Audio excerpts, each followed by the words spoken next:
Minggu. Apa kabarnya semuanya? Sungguh amat baik. Ya, pelayanan sekolah minggu pada hari ini dilayani oleh GKPB Immanuel Tabanan bersama dengan Kak Ovi dan Kak Feby, nah, adik-adik udah siap untuk memuji Tuhan semuanya? siap dong Kak? Ya, siap. Mari kita bangkit berdiri. Kita pujikan lagu Dengar Dia Panggil Nama Saya. Ayo bangkit. Bangkit Berdiri.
Adik-adik, sebelum kita melanjutkan ibadah kita, mari kita sama-sama berdoa. Mari kita berdoa. Terima kasih Tuhan Yesus untuk pagi hari ini. Kami boleh bangun, boleh beribadah pada hari ini Tuhan, memuji dan memuliakan nama-Mu Tuhan. Tuhan, sebentar lagi kami akan memulai ibadah pada hari ini. Berkati kami, buka telinga kami Tuhan lebar-lebar, agar kami dapat mengerti apa yang Engkau firmankan pada hari ini Tuhan, dan kami dapat meneladani firman-Mu pada hari ini Tuhan, dan kami dapat menerapkan di dalam kehidupan kami sehari-hari. Terima kasih Tuhan Yesus, sebentar lagi kami akan beribadah. Hanya di dalam nama-Mu kami telah berdoa dan mengucap syukur. Amin. Setelah kita berdoa, mari kita memuji Tuhan lagi dengan lagu Yesus Berpesan.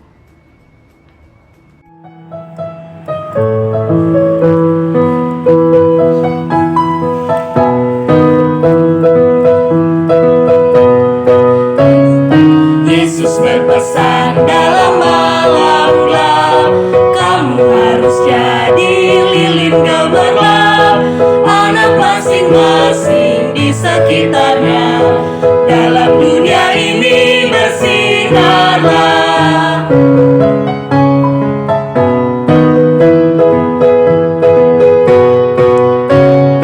Yesus berpesan, bersinarlah terang, lilinmu kulihat malam dan siang.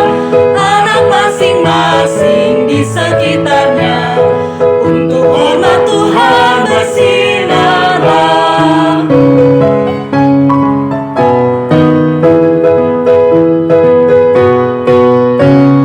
Yesus berpesan, dunia penuh banyak macam dosa, duka dan keluh. Anak masing-masing di sekitarnya, untuk sesamamu bersinarlah. adik-adik, kita mau mendengarkan cerita firman Tuhan. Namun sebelumnya kita mau berdoa bersama. Mari kita satu di dalam doa. Bapa kami di surga, kami mau mendengarkan kebenaran firman Tuhan. Bukakan telinga kami, bukakan telinga hati kami, supaya kami bisa menerima taburan firman Tuhan dengan hati yang terbuka. Di dalam nama Tuhan Yesus kami berdoa. Haleluya. Amin. Oke adik-adik, pagi hari ini Kak Dedi mau memberikan cerita tentang tokoh Alkitab yang kita semua sudah tahu mungkin ya, sudah terkenal. Dia ini Tuhan tugaskan untuk membawa bangsa Israel keluar dari perbudakan di Mesir. Siapa nama tokohnya? Udah terkenal banget ya. Dia terkenal juga membelah laut. Terus umat Israel berjalan di tengah-tengahnya. Dia hurufnya ada 4, huruf depannya M, huruf belakangnya A. Tebak siapa nama tokohnya? Ya, udah tahu semua ya, namanya Musa. Hari ini Kak Dedi akan berikan sedikit sekilas mengenai perjalanan hidup Musa. Jadi bangsa Israel itu pergi dari tempatnya ke Mesir. Ya adik-adik, anggap ini Mesir ya. Bangsa Israel itu pergi ke Mesir. Seluruh bangsa Israel pergi ke Mesir. Waktu itu mereka pertama di sana baik-baik saja gitu. Diterima, mereka berhasil, dilindungi Tuhan. Jumlah mereka makin banyak. Waktu itu ketika rajanya ganti, Firaun berganti, itu jadi jahat. Bangsa Israel di sini tuh dianiaya, dipaksa kerja, diperbudak. Kamu harus begini, kamu harus begitu. Jadi mereka mengeluh.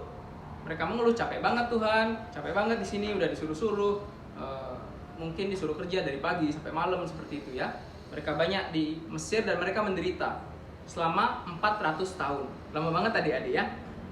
Di sana bangsa Israel berteriak minta tolong sama Tuhan dan Tuhan mendengarkan doa mereka. Nah, Tuhan mengutus seseorang namanya Musa.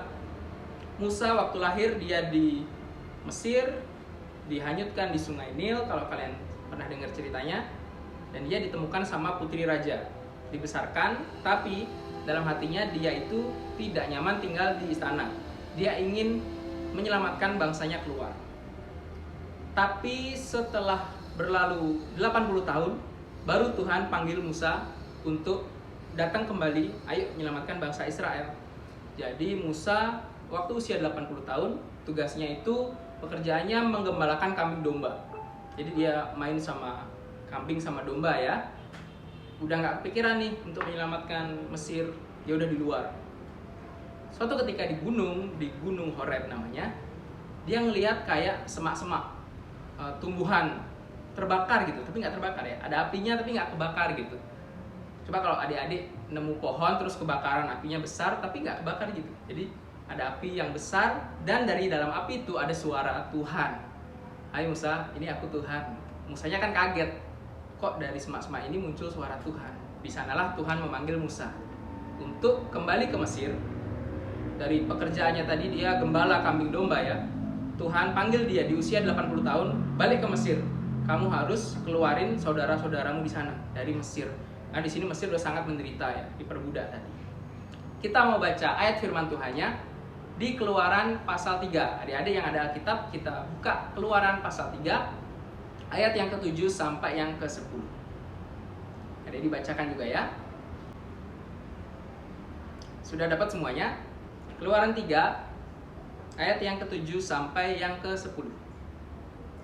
Dan Tuhan berfirman, aku telah memperhatikan dengan sungguh kesengsaraan umatku di tanah Mesir, dan aku telah mendengar seruan mereka yang disebabkan oleh pengerah-pengerah mereka. Ya, aku mengetahui penderitaan mereka. Sebab itu, aku telah turun untuk melepaskan mereka dari tangan orang Mesir, dan menuntun mereka keluar dari negeri itu ke suatu negeri yang baik dan luas, suatu negeri yang berlimpah-limpah susu dan madunya, ke tempat orang Kanaan, orang Het, orang Amori, orang Feris, orang Hewi, orang Yebus. Sekarang seruan orang Israel telah sampai kepadaku. Juga telah kulihat betapa kerasnya orang Mesir menindas mereka. Jadi sekarang pergilah, aku mengutus engkau kepada Firaun untuk membawa umatku orang Israel keluar dari Mesir. Baik adik-adik, apa yang bisa kita ambil dari cerita yang kita baca? Yang pertama, bahwa Tuhan itu dia melihat dan mendengar. Tuhan melihat dan Tuhan mendengar penderitaan orang Israel di Mesir, diperbudak, disuruh-suruh tadi selama 400 tahun. Tuhan itu ketika orang Israel berdoa, Tuhan tolong nih, sakit, capek, itu tuh Tuhan denger. Dan Tuhan ngeliat, tiap hari mereka dipaksa-paksa, mungkin dipecutin ya, dipukulin. Tuhan itu melihat dan Tuhan mendengar. Jadi kalau adik-adik, dimanapun adik-adik berada, Tuhan itu ngeliat dan mendengar kalian. Kalian bangun tidur, kalian makan, sekolah online, kalian balik tidur lagi, Tuhan itu ngeliat, Tuhan itu dengar. Kalau ada yang nakal sama kalian, Tuhan tuh tahu kok siapa yang nakal sama kalian. Oh, si A ini yang nakalin anakku. Jadi kalian bisa tenang, kalian nggak perlu takut karena ada Tuhan yang selalu ngelihat kalian, selalu dengerin kalian. Begitu juga karena Tuhan bisa ngelihat dan bisa mendengar. Jadi kalau adik-adik nakal, meskipun nggak ada orang tua nih ngelihat, terus nggak ada yang lihat, kalian mau mencuri misalnya, itu siapa yang lihat kalian? Tuhan yang lihat kalian. Jadi hati-hati kalau mau berbuat dosa, berbuat nakal ya, ada yang ngawasin kalian dan Tuhan nanti yang mencatat gitu. Oh, ini nakal nih anakku ini, nggak ada guru, nggak ada orang tua kok mencuri misalnya. Itu Tuhan yang lihat dan Tuhan yang dengar. Jadi kita harus hati-hati ya adik-adik, jangan berdosa, jangan berbuat jahat, karena Tuhan ngelihat dan Tuhan mendengar. Yang kedua, kita bisa belajar bahwa Tuhan itu mau menolong. Seperti orang Israel ini yang kesulitan 400 tahun, minta tolong Tuhan, dilepaskan.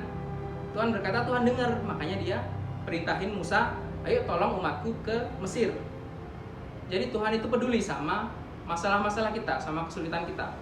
Kalau adik-adik punya masalah, adik-adik bisa cerita langsung sama Tuhan. Tuhan tolong dong, apa misalnya. Itu kalian bisa ngomong sama Tuhan, karena Tuhan itu pengen menolong kalian. Tapi mungkin Tuhan nolongnya itu nggak cepet ya. Kalau bangsa Israel ditolong setelah 400 tahun, kan lama banget gitu kan. Mungkin Tuhan tolong nanti sore, Tuhan tolong besok, atau mungkin Tuhan tolongnya lama. Itu terserah Tuhan, tapi Tuhan tahu waktu yang terbaik buat nolong adik-adik. Terutama Tuhan juga sudah menolong satu masalah kita yang paling penting. Ayo, apa yang sudah Tuhan tolong di hidup kalian yang paling penting? Masalah itu namanya dosa. Kita semua orang berdosa. Kita pasti pernah buat salah. Kalau kita buat dosa, itu hukumannya maut. Nah, itulah yang Tuhan tolong. Gimana caranya Tuhan tolong supaya kita nggak kena hukuman dosa? Siapa yang Tuhan utus? Kalau di Israel, Tuhan mengutus Musa supaya membebaskan Israel dari perbudakan. Kalau untuk kita, siapa yang Tuhan utus untuk membebaskan kita dari dosa? Ya, namanya Tuhan Yesus. Tuhan Yesus yang diutus oleh Allah Bapa supaya membebaskan kita dari perbudakan dosa. Berbudak dosa itu nggak enak, lebih nggak enak mungkin dari berbudak di Mesir ya. Kita jadi selalu melakukan hal yang salah, kita bikin orang tua kita sedih, kita buat hal yang merugikan kita. Apalagi setelah semua itu terjadi, kita masuk neraka. Di perbudak dosa itu nggak enak, makanya ada Tuhan Yesus yang disuruh untuk menebus dosa kita. Semua yang percaya, adik-adik yang percaya di rumah, termasuk Kak Dedi, Kak Feby, Kak Ovi, Om Ayos tadi, semua yang percaya kepada Tuhan Yesus ditebus dosanya. Kalau kita mati, kita bisa aman, datang sama Tuhan, masuk surga. Adik-adik bersyukur, kita bisa narik pelajaran bahwa Tuhan mendengar dan Tuhan melihat, dan Tuhan juga mau menolong masalah kita, terutama masalah dosa kita. Adik-adik yang di rumah, karena sekarang udah tahu Tuhan melihat, Tuhan mendengar, kita bisa tenang, kita punya teman kapanpun itu, siang malam ada Tuhan yang selalu melihat. Dan kita jangan nakal, kalau Tuhan lihat, meskipun kita nggak ada orang tua, nggak ada guru, kita jangan nakal gitu. Karena Tuhan sudah menebus kalian, kalian juga harus menyenangkan hati Tuhan, nurut sama orang tua, rajin di rumah, jangan bohong, jangan mencuri, kayak gitu ya. Oke adik-adik, kiranya firman yang Kak Dedi sampaikan bisa menjadi berkat buat adik-adik semua. Shalom. Jadi adik-adik, kesimpulan firman Tuhan hari ini adalah kalau ada orang tua ataupun nggak ada orang tua, jangan buat nakal ya, karena Tuhan melihat dan mendengar. Ya, oke, mari kita bangkit berdiri lagi yuk adik-adik. Kita bawakan persembahan kita dengan pujian Mata Tuhan Melihat.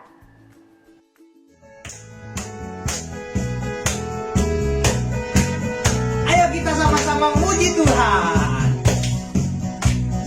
Mata Tuhan melihat apa yang kita perlu.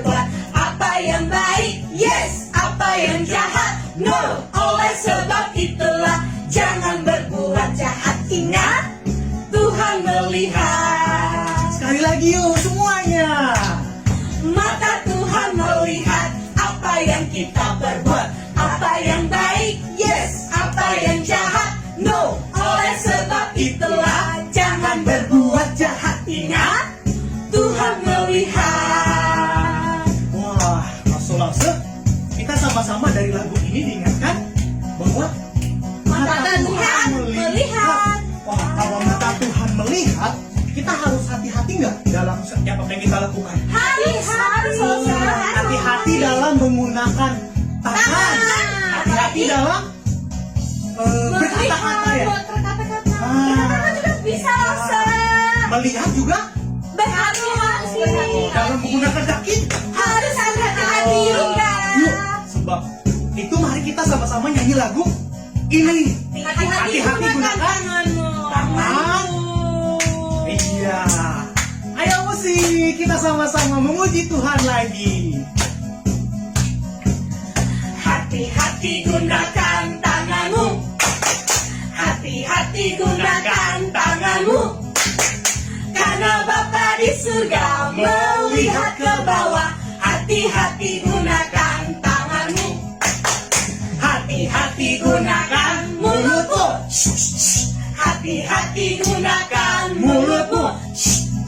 Karena Bapa di surga melihat ke bawah. Hati-hati gunakan mulutmu. Hati-hati gunakan kakimu. Hati-hati gunakan kakimu. Karena Bapa di surga melihat ke bawah. Hati-hati gunakan kakimu.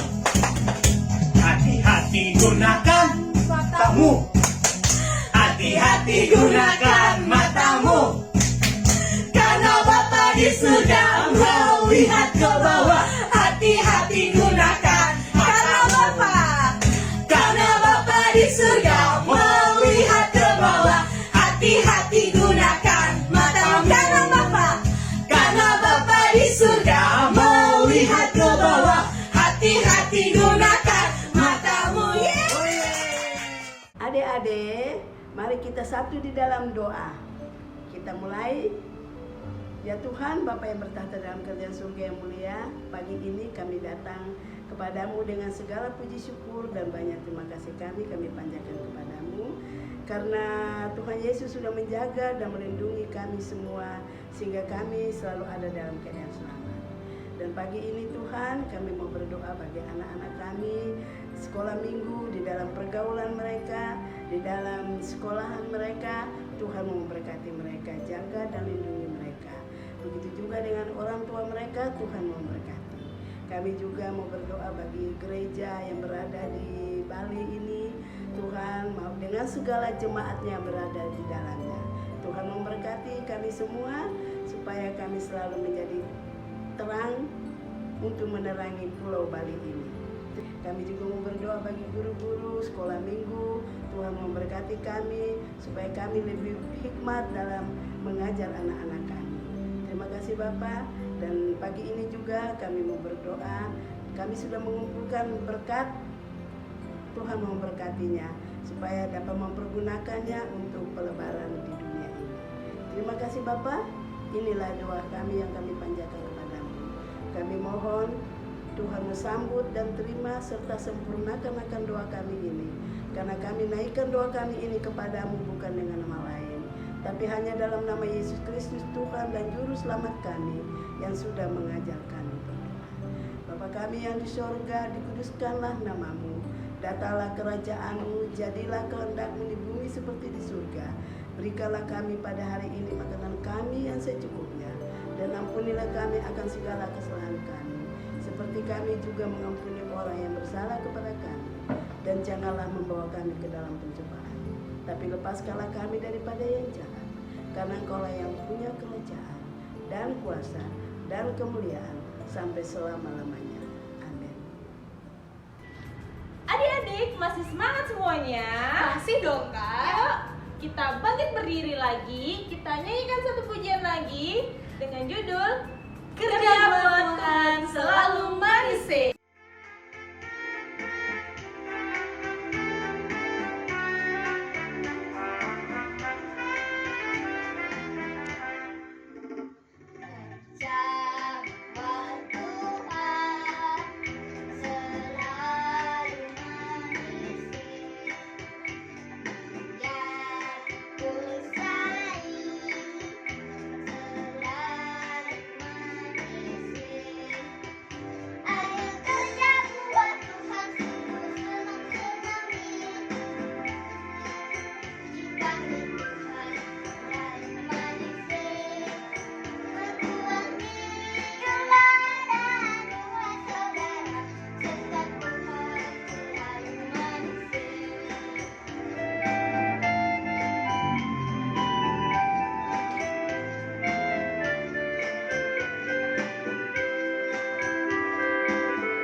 adik-adik, ibadah kita hari Minggu ini sudah selesai. Sebelum kita mengakhiri ibadah, kita satu dalam doa ya.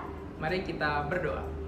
Bapa di surga, terima kasih pada pagi hari ini kami sudah mengikuti ibadah dengan baik Tuhan. Kami sudah memuji, kami sudah mendengarkan firman Tuhan.